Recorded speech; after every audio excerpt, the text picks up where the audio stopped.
Assalamualaikum warahmatullahi wabarakatuh. Anak-anakku sekalian yang berbahagia,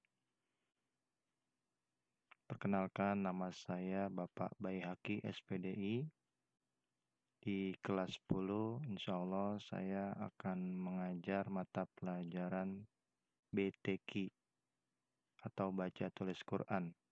Dan satu pelajaran lagi yaitu pelajaran pendidikan agama Islam.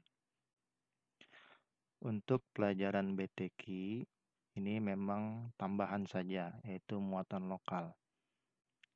Tapi walaupun hanya sifatnya tambahan, ini sangat penting karena ini merupakan dasar kita sebagai umat Islam yang harus bisa membaca dan menulis Al-Quran. Jangan sampai sebagai umat Islam kita tidak bisa membaca atau menulis Al-Quran.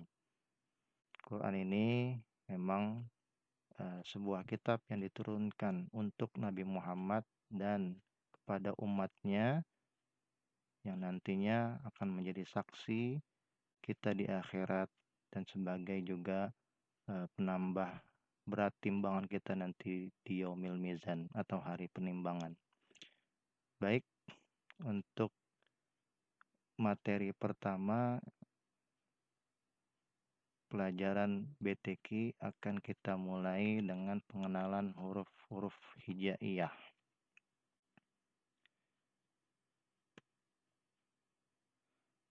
Nah, di sini ada huruf-huruf hijaiyah. Sebenarnya huruf hijaiyah itu ada 28 atau 30. Karena ada yang berpendapat 28, ada juga yang berpendapat 30. Sebenarnya keduanya itu sama. Yang membedakan adalah ketika ada orang yang mengemukakan pendapat huruf hijaiyah ada 28, itu huruf lam alif dan hamzah itu tidak termasuk. Tapi yang punya pendapat ada 30 huruf itu semuanya masuk, yaitu huruf lam alif dan hamzah. Karena huruf lam alif ini sebenarnya huruf lam dan alif itu sudah termasuk. Di situ ada huruf lam, ada huruf alif. Kemudian hamzah juga bisa dibaca atau dikatakan huruf alif. Makanya sebenarnya ini sama aja. Dan tidak heran makanya ada dua pendapat. Ada yang mengatakan 28, ada yang mengatakan 30. Intinya sama saja. Cuma yang di sini saya tampilkan ada 30 huruf hijaiyah. Huruf-huruf hijaiyah ini ada alif, ba, ta, sa, jim, ha, kho, dal, zal, ro, zai, sin, shin, sod, dot, to, zo, ain, ghain, fa, qaf, kaf, lam, mim, nun, waw, ha, lam, alif, hamzah, ya. Ingat, huruf-huruf ini belum dimasuki harokat atau baris. Nah, kalau belum dimasuki harokat atau baris, ini cara membacanya, ini masih cara baca huruf aslinya. Contoh huruf nun. Nah, karena itu belum ada barisnya. Kalau udah kemasukan harokat fathah, baru dibaca na. Dimasukkan harokat kasroh, dibaca ni. Dimasuki harokat doma, dibaca nu. Nah, karena ini belum ditambah dengan harokatnya, makanya ini huruf aslinya yaitu nun, huruf nun. Begitu juga dengan huruf mim, tidak ada huruf ma. Kalau ada kemasukan harokat atau baris, nah ini baru bisa dibaca ma. Oke, selanjutnya macam-macam tanda baca atau harokat istilahnya tuh. Atau kita sering bilang baris. Nah, pertama ada fathah, harokat fathah. Itu garis miring, satu garis miring yang berada di atas. Satu garis miring yang ada di atas. Kemudian yang kedua kasroh, yaitu satu garis miring yang ada di bawah. Kemudian yang ketiga ada doma, yang bentuknya seperti huruf waw atau angka 9, kecil. Kemudian ada harokat sukun. Ini sukun ini bulat. Ini dibacanya nanti mati. Kemudian yang kelima ada fathatain. Nah, ini kelanjutan dari fathah. Kalau fathah satu garis miring di atas, kalau fathatain dua garis miring di atas. Kasrotain begitu juga kelanjutan dari kasroh. Kalau kasroh satu garis miring di bawah, sedangkan kasrotain itu dua garis miring di bawah. Kemudian domatain juga kelangsungan atau kelanjutan dari huruf doma atau harokat doma. Kalau doma itu cuma seperti huruf waw kecil, cuma kalau domatain ada huruf waw kecil, seperti huruf waw kecil, ada tutupnya biasanya. Ini penulisannya beragam, bermacam. Nah, kalau ini macam-macam tanda bacanya. Nah, sekarang cara membacanya gimana? Kalau fathah itu dibaca A. Kayak misalkan huruf nun. Huruf nun ketika kemasukan harokat fathah, maka dibaca na. Jadi huruf-huruf hijaiyah itu gak secara umum, secara keseluruhan hampir sama dengan pelafalan huruf-huruf abjad. Contoh alif, itu A. Ba, yaitu kalau dalam huruf latinnya B. Kemudian nun, kalau huruf latinnya itu N. Mim, huruf latinnya M. Nah, dan seterusnya. Berarti kalau nanti ada huruf nun dimasuki harokat kasroh, berarti dibaca ni. Dimasuki harokat doma dibaca nu. Dimasuki harokat fathah dibaca na. Kalau dimasukin harokat fathatain yang dua garis miring di atas, maka huruf nun itu dibaca nan. Kalau dikasih kasrotain dibaca nin. Dan ketika dikasih domatain ini dibaca nun. Ya. Kalau sukun itu dibaca mati huruf asalnya. Nah, nanti ada contoh-contohnya. Nah, ini contoh bacaannya. Nomor 1 itu ada huruf alif kemasukan harokat fathah. Jadi A. Ya. Kemudian huruf lam itu kemasukan juga harokat fathah. Jadi la. A, la. Nah, selanjutnya ada huruf mim yang disukunkan atau sukun. Mati dia.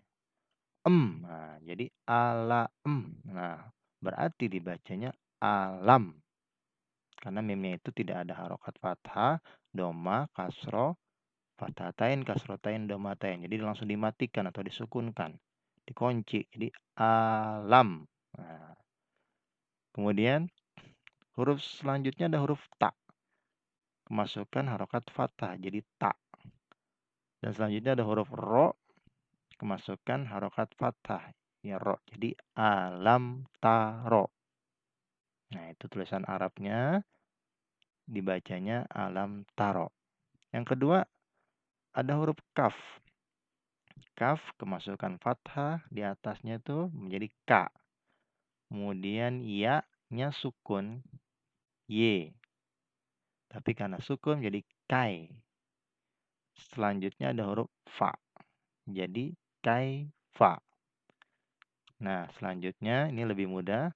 Ada huruf fa, harokatnya fathah.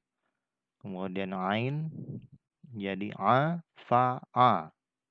Kemudian selanjutnya huruf lam. Huruf lam kemasukan fathah jadi la. Jadi fa'ala. Makanya ketika disambung menjadi kaifa fa'ala. Itu yang nomor 2. Yang nomor 3. Alif harokat fathah jadi a. Lam harokat fathah menjadi la. Mimnya sukun alam. Sama seperti yang nomor 1. Kemudian huruf ya kemasukan fathah menjadi ya. Kemudian huruf jim, huruf aslinya jim. Karena huruf jimnya itu sukun jadi yaj. J. Jadi jim itu seperti huruf J. Yaj. Kemudian ain harokatnya fathah yaj'a. Dan terakhir huruf lamnya itu sukun. Lam itu seperti huruf L. jadi yaj'al. Maka dibaca alam yaj'al. Yang nomor 4, wawunya harokat fathah jadi wa, alifnya fathah a, wa a. Kemudian nyambung lagi huruf ro yang disukunkan.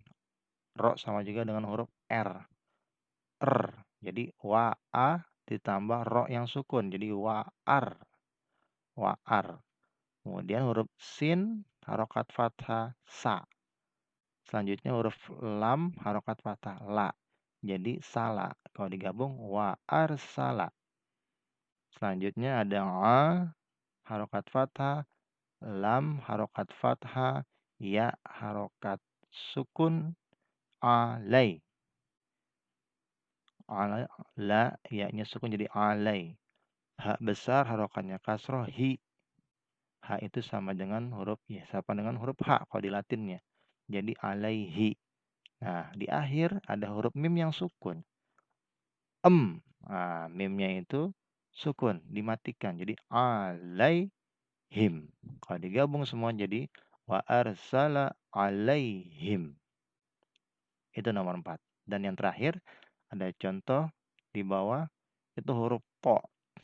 Huruf to kemasukan fathah ya tetap to. Kemudian ada huruf ya yang sukun, toy. Ya sama aja y ke huruf Latinnya. Toy. Kemudian ro-nya, nah ini huruf ro-nya kemasukan 2 garis miring di atas. Apa tadi? Yaitu fathatain, 2 garis miring di atas. Kalau ro menjadi ron. Jadi kalau digabung toy ron. Yang selanjutnya ada alif harokat fathah jadi a, kemudian ba-nya harokat fathah jadi ba, aba.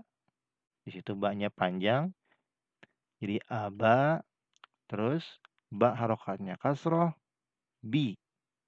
Ya-nya sukun jadi bi. Kemudian yang terakhir ada lamnya harokat fathah. Jadi la, ababila.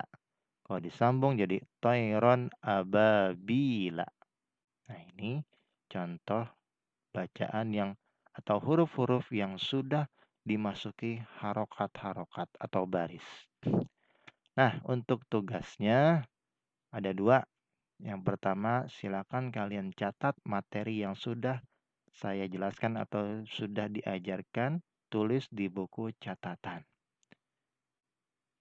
Dirangkum. Karena BTK itu tidak ada buku paketnya, tidak ada LKS-nya. Makanya silakan dicatat. Dan yang kedua, tulislah surat Al-Fatihah dari Bismillahirrahmanirrahim sampai Waladhdallin. Tulis Arabnya dan juga tulis cara membaca Latinnya. Seperti tadi. Alhamdu. Nah, tulis pakai Latinnya alhamdu. Nah, itu saja 2 tugas yang harus kalian kerjakan. Semoga bisa bermanfaat. Kita bertemu kembali di pertemuan selanjutnya. Syukron kasiron. Terima kasih. Thank you. Assalamualaikum warahmatullahi wabarakatuh.